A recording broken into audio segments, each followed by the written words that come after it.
Caros irmãos e irmãs em Cristo Jesus, neste 20º domingo do tempo comum, a palavra de Deus nos mostra qual é a missão de Cristo entre nós. Sua missão que começa em seu ministério e só termina entre nós com o dia de sua vinda para nos julgar. Quem não presta atenção, ou quem nunca prestou atenção no Santo Evangelho, certamente tem dificuldade de entender que história é essa de Jesus dizer que ele veio trazer divisão entre nós. Ele não é o príncipe da paz, ele não é o rei da paz, ele não veio trazer a felicidade para nós. Sim, Jesus é o príncipe da paz, mas não é a paz dos seres humanos, não é a paz dos líderes políticos que selam a paz entre si e a descumprem no exato momento em que assinam um papel. A paz que Jesus promete é a paz de Deus, a paz de uma consciência tranquila, de uma vida vivida segundo a lei de Deus. E aquele que assim vive está dividido, está separado do restante do mundo. Por isso Jesus diz: eu vim trazer a divisão. Jesus já estava alertando os seus discípulos que aqueles que o seguissem fielmente já não seriam mais reconhecidos pelos próprios parentes como seus, e já não deveriam reconhecer aqueles que não seguem a Deus como seus familiares. Por isso ele veio trazer a divisão, por isso ele veio trazer o fogo sobre a terra. Me recordo aqui do testemunho do falecido Dom Henrique Soares, que um dia uma dessas religiosas moderninhas implicou com ele, que sempre usava batina é preta, e disse: Dom Henrique, mas o senhor está ao serviço de Jesus, que é a paz, por que o senhor se veste sempre de preto? A paz é branco.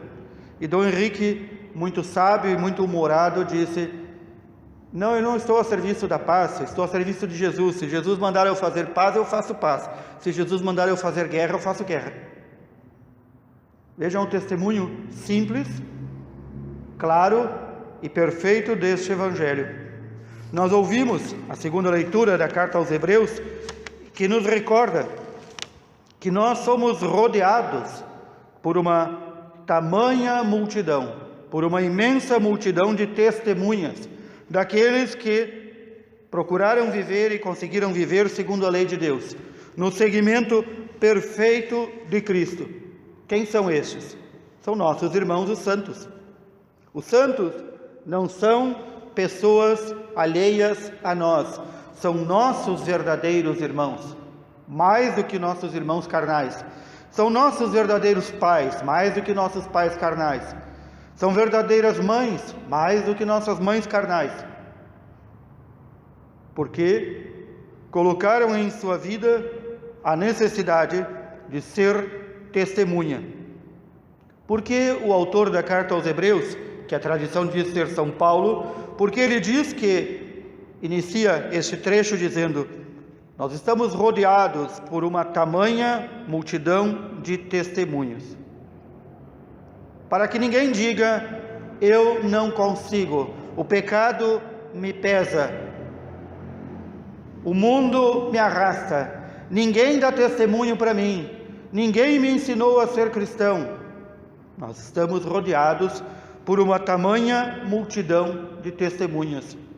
O número dos santos, só Deus sabe. O número daqueles que têm os olhos fixos em Jesus e completaram em suas vidas, com a graça de Deus, a obra da fé que Deus iniciou, é inumerável. Entre tantos santos que neste dia de hoje a Igreja nos propõe, ela apresenta a vida de um destes testemunhas, aqui do século XX, São Maximiliano Maria Kolbe, este grande devoto da Virgem Maria, este homem que em sua vida viu verdadeiros milagres pela intercessão da Imaculada Conceição, este homem que terminou a sua vida em um campo de concentração, este homem que terminou a sua vida terrena dando testemunho mais perfeito da fé cristã, quando os soldados do campo de concentração sortearam algumas pessoas para serem mortas primeiro, sortearam um pai de família. E o padre Maximiliano Kolbe, disse: eu me ofereço para morrer no lugar dele. Este é o verdadeiro testemunho, o testemunho do sangue, o testemunho mais perfeito que pode haver. É o testemunho que completa a vida cristã, porque o Cristo suportou a cruz, não se importando com a infâmia. Todos aqueles que eram crucificados eram, a partir do momento que subiam à cruz, considerados malditos, e sua família também era considerada maldita, proscrito da sociedade. E Cristo suportou por nós a cruz, não se importando com a infâmia. É o nosso primeiro testemunho. É aquele que dá a origem a todos os demais santos e santas de Deus que são testemunhas para nós e nos cercam, nos rodeiam. Essa primeira leitura que hoje ouvimos do livro do profeta Jeremias conta este momento em que tanto ele profetizou em nome de Deus, e que os homens importantes da cidade disseram: mas este homenzinho só fala de desgraças, só fala como é que a gente não deve viver. A gente quer ouvir palavras bonitas, a gente quer ouvir coisas que nos agradem. Pergunto, mudou alguma coisa? Quantas vezes eu mesmo, como sacerdote, já ouvi: o senhor tem que aprender com outros padres, porque o senhor só fala como a vida cristã é dura e como a gente deve mudar. Não deve ser assim. A pessoa tem que vir na igreja e se sentir feliz, tem que sair contente, saltitante. Eu já ouvi isso muitas vezes. O profeta Jeremias foi fiel à sua vocação, e em nome de Deus apontou os vícios, os pecados, e disse: se não mudarem, a desgraça recairá sobre todos. O que fizeram com Jeremias? O amarraram e jogaram numa cisterna, num poço seco, e ele ia afundando e afundando na lama. Veio então um servo do rei, que nem era do mesmo povo, um etíope, e diz: não é certo o que fizeram com o profeta Jeremias. Lançaram-o na cisterna para morrer de fome. E como ele havia predito, já não há mais nem pão na cidade. E então o rei se comove e diz: leva contigo 30 homens e retira o profeta Jeremias da cisterna. Acham que acabou aí a perseguição a Jeremias? Não. Toda a vida de Jeremias foi perseguição. Foi enxotado de todas as partes. Mas Jeremias deu o seu testemunho. Porque Deus, como ouvimos no Salmo 39, é aquele que coloca os nossos pés sobre uma rocha e devolve a firmeza aos nossos passos. É Ele que nos tira do charco, do lodo e da lama. Então aquele que dá testemunho da fé cristã, não tenha medo. Não diga: eu até dava testemunho, mas como ninguém dá, eu vou fazer como os outros. Ou então não diga: não vale a pena ser correto, não vale a pena ser cristão, quando o mundo louva e ama aqueles que não vivem como cristãos. Não diga isso. Muitas vezes, enquanto temos que guardar o testemunho da nossa fé e darmos o testemunho aos demais aqui nesta terra, nós vamos sim sofrer perseguição. Aliás, é isso que nosso Senhor nos diz: o mundo me perseguiu, e o mundo me odiou primeiro. Se vocês forem meus discípulos, se preparem, porque o mundo os vai odiar e os vai até procurar para matar. A fé cristã não é um lenitivo para dores ou uma alegria abobada nesta vida. A fé cristã é alegria e dom espiritual daquele homem e daquela mulher que se coloca sob o cuidado de Deus e sabe que Deus é o seu único fundamento. Tudo o demais, no qual nós pusermos nossos pés, é lodo e lama. Tudo o demais que não é Deus. É este mesmo Deus que nos promete mais do que nós podemos desejar, como bem ouvimos na primeira oração do dia. Deus nos promete e nos dará bem mais daquilo que nós podemos desejar, muito mais. Deus excede em tudo e sobre todas as coisas, em seu amor e sua misericórdia por nós. Ele vem em nosso auxílio, ele faz com que o homem, a mulher que procuram servi-lo, mantenham-se firmes, e não nos deixou apenas uma teoria de santidade, ele nos deixou testemunhas, essa imensa multidão, a quem nós chamamos os santos e santas de Deus. Há muitos anos atrás, há muitas décadas atrás, muito cristão, às vezes nem conhecia, porque era analfabeto, nem conhecia a Sagrada Escritura. Ouvia atentamente todo domingo na Santa Missa. E durante a semana ia ruminando aquele trecho do Evangelho e das leituras que ouviu. Mas nós podíamos encontrar nos cristãos este conhecimento da vida dos santos.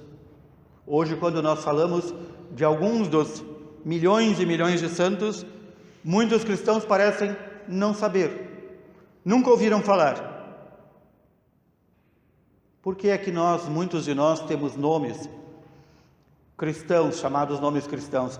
Porque nossos avós, nossos antepassados, olhavam na folhinha e lá vinha escrito uma pequena história daquele santo chamado o Santo do Dia, e escolhiam aquele nome.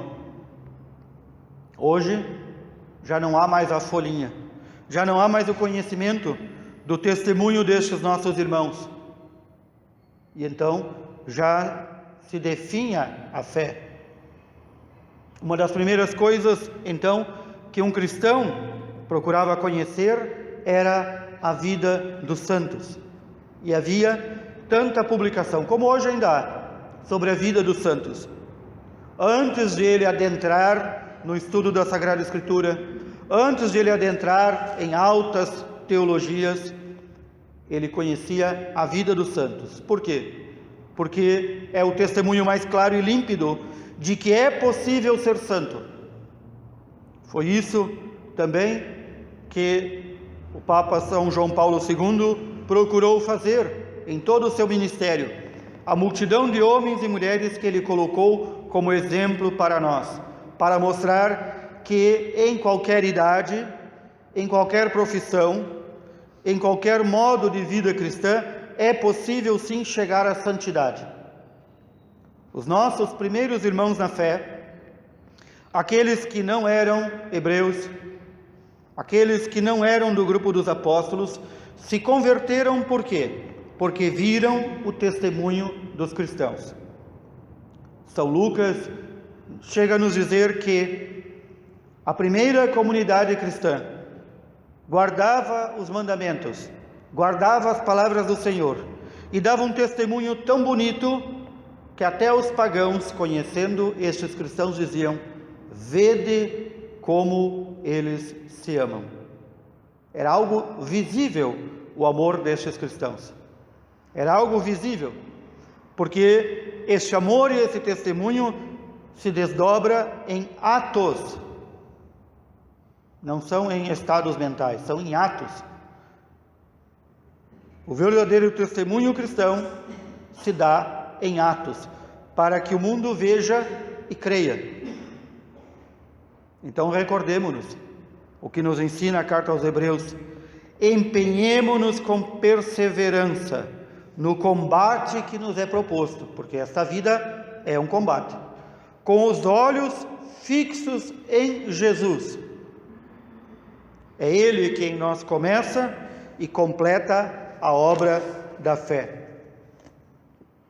Não tenhamos medo, se assim como aos primeiros cristãos acontecer conosco, que no momento da perseguição, os primeiros perseguidores forem aqueles que são nossos familiares carnais.